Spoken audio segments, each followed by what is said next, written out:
Copeland continually raises the bar on North American fiat sales by developing processes and systems designed for strategically increased sales growth and revenue.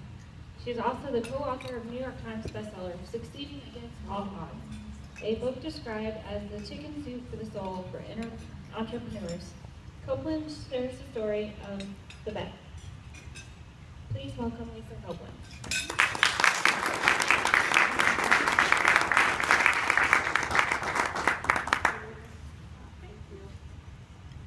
Gosh, I don't like those intros.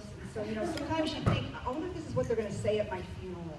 So, anyways, I want to thank all of you for having me. My name's Lisa Copeland, and I get to see a lot of old, but not old, just friends I've not seen for a long time that I've known for many years, so I've got to be careful with that in this room. But anyways, it's great to see you. And so I'm glad I got to come today after a successful election, because I've had chances to speak when it hasn't gone our way, and the room doesn't look near as happy. And instead of serving tea, they're usually serving wine or something at lunch. So anyways, so the Republicans took it, and now I guess it's just going to be our job to hold on to it, right? So, but I'm not going to talk about politics today. What I want to talk about is something that's kind of near and dear to me. And as women and men and people that are in business, or people that are just in life, it's something that I've really spent a lot of time on lately, and trying to train my sales team and talk to people that I know, and it's the one thing. And I read this book, and it really inspired me, and Gary Keller wrote it. Has anybody in the room read it? So you guys know. But it's the one thing, and so in a life that we're asked to do a lot of things, it's really hard sometimes to bring it down to just one thing. But if you don't just focus on one thing, then you're not going to be successful at everything. And I think everybody in the room has one thing that they're really committed to do, and one thing that is important to them, but a lot of other things get in the way. So a lot of times when we look at one thing, it could be your business. What is the one thing that would take your business to the next level? What is the one thing that you could do with your family that would take your family to the next level? How about your spiritual life? What's that one thing? For me, it's just getting up on Sunday mornings, after a long Saturday. Your health. What is that one thing? Could you spend 30 to 45 minutes a day for your health and to do something that's going to make you healthy and strong? Your political life. Is that one thing, especially people sitting in this room, is that one thing that you've always wanted to run for office? Have you done it? If it's your one thing. And then cause related. What is the thing that you're the most passionate about?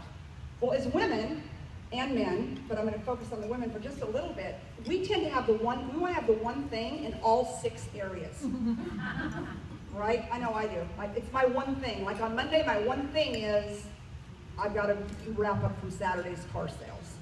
And on Sunday, my one thing is I'm going to go to church, I'm going to do this. And then all during the week, my one thing is my family. But what I learned a long time ago is that you can't have 6 things and be committed to just one thing. And you can't do 6 things well.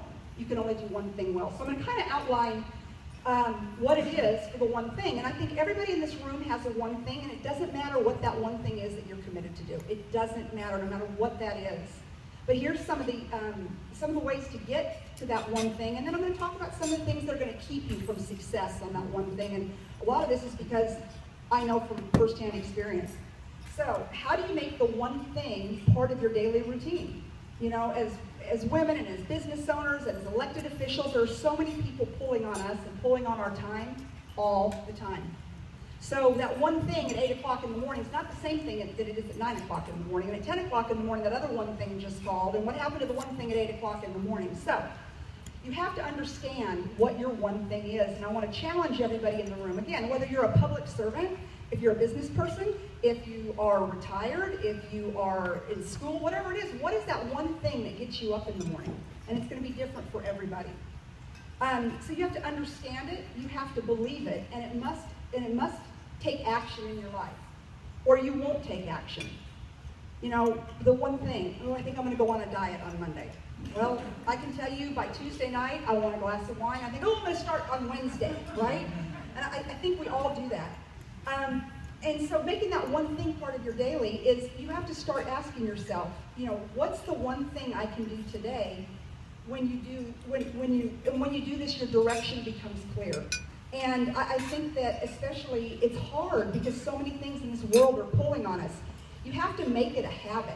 And so all the research shows that it takes 66 days to form a habit, no matter what you're doing. 66 days. I don't know about you guys, but my one thing so many times changes every 6 days. How will it ever become a habit?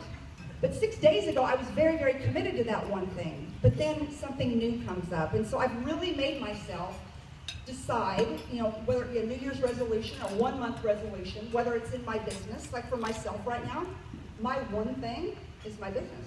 We just moved. This is not a commercial. I sound like Niall, I know, but we just moved to a new location up on 183. So now I get to pay Deborah sales tax on automobiles instead of the Travis County tax assessor, who I, don't want to do that. Anyways, but that's my one thing right now. And so I've had to put a lot of things aside, and I know that because you can't do it all. We've had to double our staff. We've had to move into this new facility. We've had to just redo everything we're doing, open up a service department. So I've told myself that has to be my one thing for the next 6 months. And so that has to be my main focus. And so what is that one thing? Are you running for office? Are you trying to launch a new charity? Are you trying to get your family back on track? Are you trying to help a child who's in trouble? What is that one thing? So you have to make it a habit. So if you're not serious about your success habit, you're not serious about extraordinary results. And that's what I teach my sales teams. What are your success habits? What is it you're going to do every single day that is going to make you successful? Because you can't jump around. If you set that goal, you can't jump around and change those habits. You have to commit to them, and you have to do them every single day. And if we go to research, you have to do them for 66 days. And then it becomes a habit. How many people in here have started exercising? And have you found that after 30 days it gets easier, and after 60 days you think, oh, I'm not doing it. But if after 5 days you quit, then it was just a thing, right? It wasn't your habit. And so, but again, you don't want to commit to an exercise program, a diet program, something new at work, something here, because it's impossible. You have to leverage reminders. Put up a sign that says, until my one thing is done, everything else is a distraction. And until my one thing is done, everything else is a distraction. And we live in a world of distractions. So I just really want to encourage you to, take that time and make that commitment to that one thing so that it becomes a habit. And then you want to recruit support. My favorite thing, and my assistants here, is to say it to the universe. There's been nothing in life, whether it was spiritual or my family or my business or anything, that I didn't say it out loud and I made a commitment publicly to it.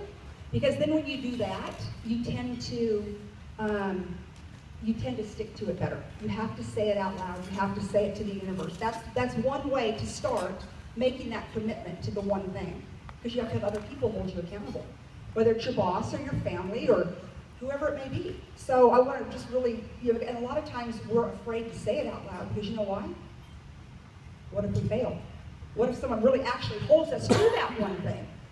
So anyways, I'm going to encourage you to do that. I think the best success I think I've ever seen has been when I've said it out loud. I don't know if you guys know my business partner or not, but if you say something to Niall Maxwell, you better, by God, get it done. So he's always the first person I go to when I have that one thing that we want to accomplish, because I know that he'll hold me accountable.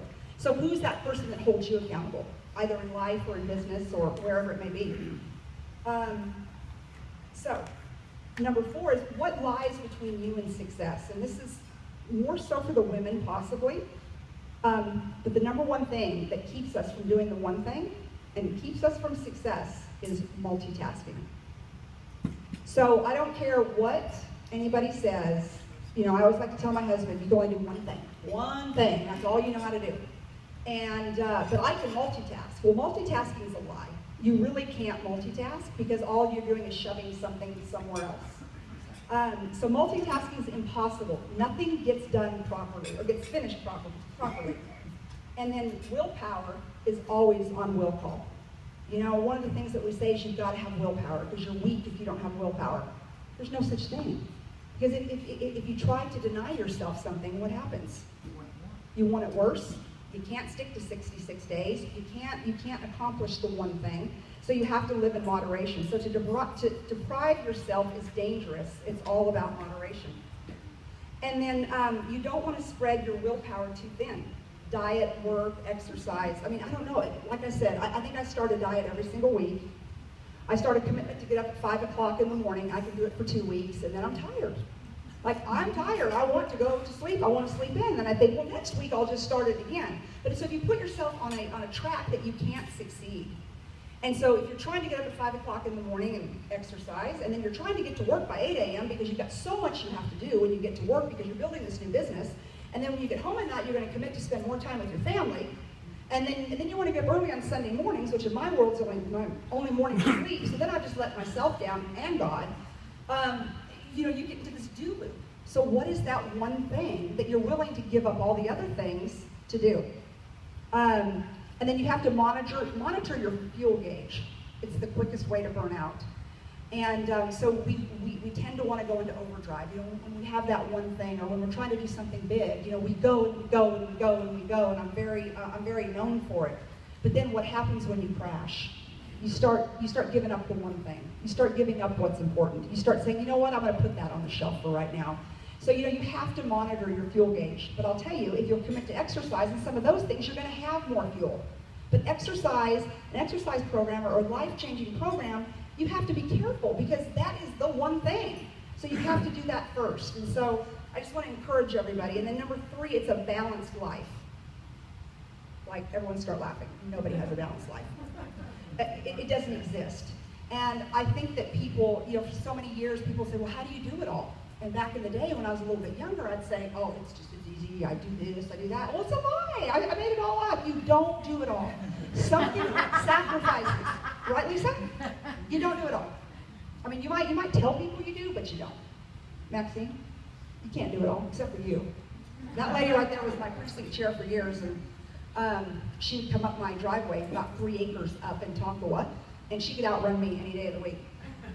But anyway, so you don't want to, it just doesn't exist. And if you are crazy successful in one area of your life, just know this: another area suffers. If you're crazy successful in business, your home life is going to suffer. Own it. It's okay. It's the reality. If you're crazy successful in your spiritual life or anything, I mean, if you put all of your stuff, all of your thoughts into one thing, which is what I'm telling you, to be successful in the one thing, something else suffers, and it's okay. And you just have to own it and go on down the road. It absolutely cannot make you feel like a failure. When you act on a priority, you'll automatically go out of balance. Giving more time to one thing over another, it's okay. So when you act on a priority, you've automatically thrown yourself out of balance. How many people do like to-do lists? Number 1 on the to-do list. I don't know about your to-do list, but mine's like 15 every day. And so I think, ooh, I crossed it off. Now, a lot of times I'm crossing it off just because I'm moving it to tomorrow's do list because I can't get it done today. But in my world, as long as I get through that list, I've done it. Well, you can't get through an entire list when you have a priority item, right? Because you need to take the time to get it done. And that's kind of where multitasking comes in. Women, probably a little more so than men, because again, I'm not being ugly, but like when my husband, I like to jump around in conversations, which you've heard me for 5 minutes talk, you know that. And he'll be like, whoa, let's get back to what we were talking about 3 minutes ago. And my mind is way past it, but he wants to drill down on those details. Men are really good at that. That's how Niall and I communicate too. I try to jump around and he's like, no, let's get back to this. But as women, we tend to like to multitask. So we have 3, how many women in this room have more than 3 major projects going right now? 4? 5, Maxine? And then you've slowed down since I know you. Anyways, but yeah, so how do you take the time, how do you spend the time to put all your attention on those projects? I'm going to tell you this: you better prioritize the project, because it'll either take you a long time to do all 5, and it'll take you the same amount of time to do 1 at a time. I promise you, just prioritize the projects. I'm the worst about it, but I'm really learning, and this book has just been, it's just been crazy life-changing for me.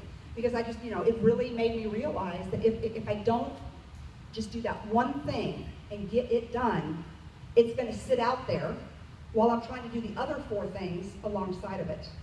And so I just want to encourage you guys on that. So add the word counterbalance to your vocabulary. It's very liberating. How do you counterbalance? What is balance in life? Doesn't exist. What is counterbalance? That gives you permission to have 2 projects going at one time. So now you have some counterbalance going. So again, give yourself permission to do that. I think that especially the people in this room, everybody's, you know, business owners and high performance people and political people. You just came out of a very tough, long campaign. And, you know, imagine, especially some of my friends in here who hold public office, had to run for public office, still had to run their office, had to run their house, had to run their life, had to run their spiritual, had to run their exercise. Like, it's exhausting, right? How do you do it? It's counterbalance. So then you really start prioritizing. And then the last part to this whole thing is that big is not bad. That big is not bad. And I say that because you must think big. No matter what that one thing is, you've got to think big. I mean, how many people in this room have had a dream, and I know a lot of you, to run for office and just haven't done it yet? Oh, I know there's a few of you in here because I know you. Anyways, but that's thinking big, you know? And so big is, there you go. Big is not bad, but so many times it holds us back because we think, you know, that thing that we want to do is so big, we can't do it. And we can't do it because we've got 5 other things out there. But imagine if we had that one thing that we were so passionate about, that we would take our time, our resources, and our thoughts and put it toward that one thing, what kind of results that we could get. Don't order from the menu. This is one of my favorites. Ignore the status quo. Order your own creation. People that think they are crazy enough to change the world actually do. Have you guys seen that? That's one of my favorite sayings. And I know a lot of world-changing people. I'm lucky, you know, just doing what I do and being able to travel and just, you know, meeting some of the most extraordinary people in the country. And they're world changers. And I've got a lot of world-changing friends. I've got one of my favorites is an employee of ours. And I just set her free to change the world. And she was a foster child in the system. And when she came to us, she said, you know, I'm not here to sell cars. And I said, oh, but I'm hiring you as a car salesman. And she said, no, she said, I'm here because I'm supposed to be here. And I'm here because I think you're going to help me. She said, but my dream is to build a foster home in Williamson County. Because I was a child in the system. And I was somebody that at 15 years old, I was emancipated. See, Stacy's always dreamed big, and Christine knows her, and Gigi knows her. She's always dreamed big, and she never took that smile off her face. But the whole time she worked for me, she believed, she believed, she believed. So she finds a house in Williamson County. It's actually a commercial building on Sam Bass Road.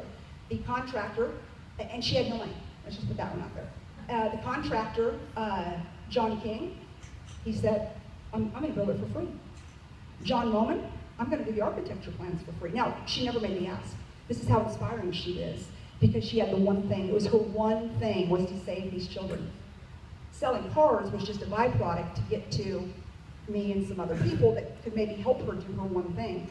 And she has inspired me so much because I've never met a human being that is so committed to the one thing that no matter what, she's going to make it happen. And then the landlord loved what she did so much, he gave her a year's worth of free rent.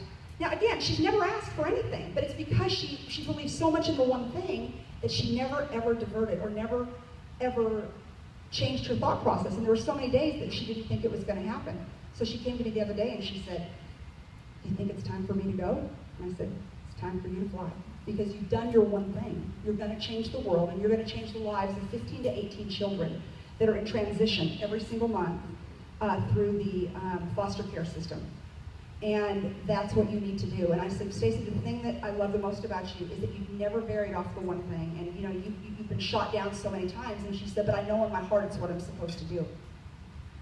Period. And all the odds were against her. And so everybody could buy into her passion and her one thing, myself included. And so I just want to encourage you that when you're doing the one thing that you're supposed to be doing, to get people to follow is not hard. Because people can sense if you're authentic about what is that one thing that you're committed to. If you're committed to a lot of different things, it's harder to get people behind you. So it was just really cool. I love to tell the story. There's people in this room that know the story of Stacey because, you know, now Williamson County, Round Rock, is going to have this home for these children. And this was just a single mom, car salesman, who believed for 5 years that she had one thing that she was put on this earth to do. And when she finally said it out loud, when she finally told the right people, it just all came together. So, you know, I just want to encourage you. That's just my favorite story ever. But look on Sam Bass Road. It's Central Texas Table of Grace. And it's just, I think it's incredible, and she's inspired me, and I love the story. I'm going to kind of wrap it up with, you have to act bold. You know, with bold thoughts must come bold actions. And yes, you might fail. So many times people are afraid to go do the big thing, and I go back to the Stacy story because I love it so much. And she had no money, nothing. And so, but she decided, you know what? Even if I fail, it's going to be okay. So she came in to quit her job and ask me if I would release her to fly. She said, but what if I fail? I said, so what? What if you fail? You can come back and sell cars. She said, but I'm not going to fail, am I? And I said, God would not have brought you this far to let you down right now. And so, you know, even those who have been given so much and have had the right people behind them, you still always have that fear of failure. But if you know that you're doing the one thing that you're supposed to do, go ahead and go for it. You might fail, absolutely. But you know what? That's failing forward. That's almost like having a PhD in business. Like, right, Mr. Morrison? Those of us in business have failed many times, and so I add it to my credentials. It's pretty cool. And then so last but not least is that you don't want to fear failure. It is as much a part of your journey to the extraordinary results as your success. Don't let small thinking cut your life down to size. You got to think big, aim high, act bold, and see just how to blow up your life. And I want to kind of leave you with something that changed my life, and I hope something I said today. But Niall and I were in Detroit about 5 years ago, and they wanted to launch this little car. They call all the top Chrysler dealers then around the country. So there's 300 of us.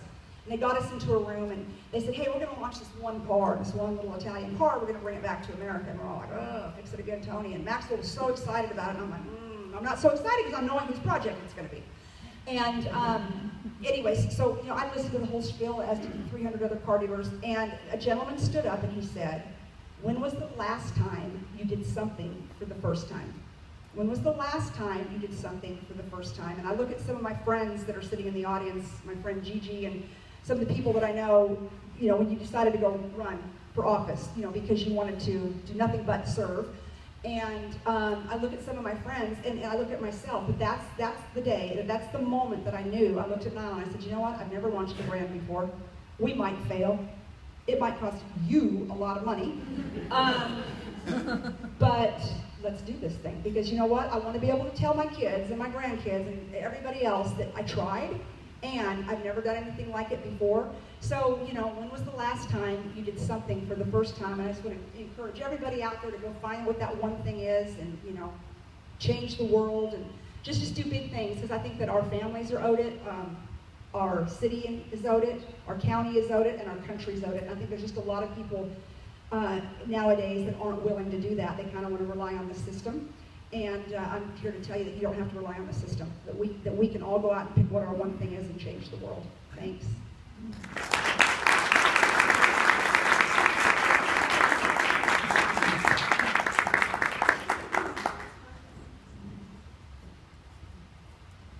Wasn't she great?